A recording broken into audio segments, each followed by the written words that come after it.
Well, hello everybody. It's been a while since I've put out a nice video, and I'm excited to get back into the swing of things. I had a nice little break there while we're waiting for VPs and everything just to settle down, and now we're kicking into gear.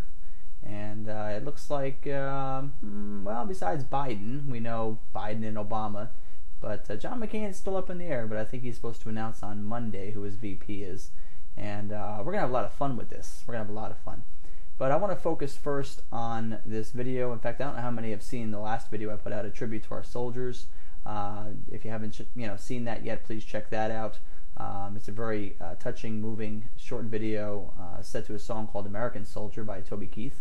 And it's got some shots of the soldiers and just an honor tribute to them and a tribute to John McCain and his service. But this video, I want to focus briefly on the media, because this is going to be a big issue this time around. I'm getting sick and tired of people who just hear a media bite. No one died when Clinton lied. Well, wait till you see what's coming up after I get done talking, and we'll see about that. But everybody has these quick little sound bites and everything, and they're saying now John McCain, he's not smart enough to keep track of the houses that he owns. They're not mentioning the fact that his wife has investment properties, and the question was asked to him, how many properties do you and your wife own? Well, he's not sure, because she has separate investment properties that she has, separately from him. They don't file their taxes jointly, so maybe he wanted to check on it to make sure he was right. But what he did do is open up a can of worms, because now the battle is on, and we'll find out about Barack Obama's houses and his $1.9 million house that he got at a $300,000 discount from Tony Rezko. Ooh, this is going to be good. But anyway, the liberal media, ABC, NBC, CBS, Letterman, Leno, all these guys, they're never going to mention anything bad about a Democratic liberal candidate. That's just the bottom line. You have to listen to shows like the Glenn Beck program, Sean Hannity, and Fox News Channel, and some other stations, to get a fair and balanced report on both candidates. Now, I have heard McCain slammed by Sean Hannity. I've heard him slammed by Glenn Beck. I've heard him slammed by the Democrats, obviously. So what we're getting is both sides of the story and an equal opportunity to see who is better eligible. But you have to hear both sides of the story.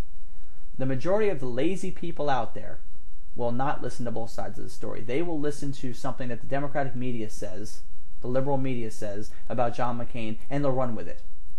But what's interesting is you don't hear anything bad about Barack Obama in the mainstream media. He's the Messiah. Hallelujah. He's the Messiah. He's going to change. Is anybody concerned about the change? The direction of the change? No, they just want to change because change is good. Okay? But no one's even looking into Barack Obama and the stuff that he's involved in and has been involved in. Just like no one looked at what Bill Clinton was involved with. Because the liberal media is not going to make somebody look bad unless they're absolutely backed into a corner. Clinton lied under oath. It was out all over the place. The news had to cover it. But there's a whole lot of stuff that they never covered. Now, again, this isn't to point out, look, Bill Clinton's not running for president, so I'm not attacking him. There's no reason to. But I'm using him as an example of how the liberal media doesn't, tell people about stuff that makes Democratic liberals look bad. Only Republican conservatives. In an effort to screw up the thinking process and the minds of voters. So they'll think McCain's a bad guy.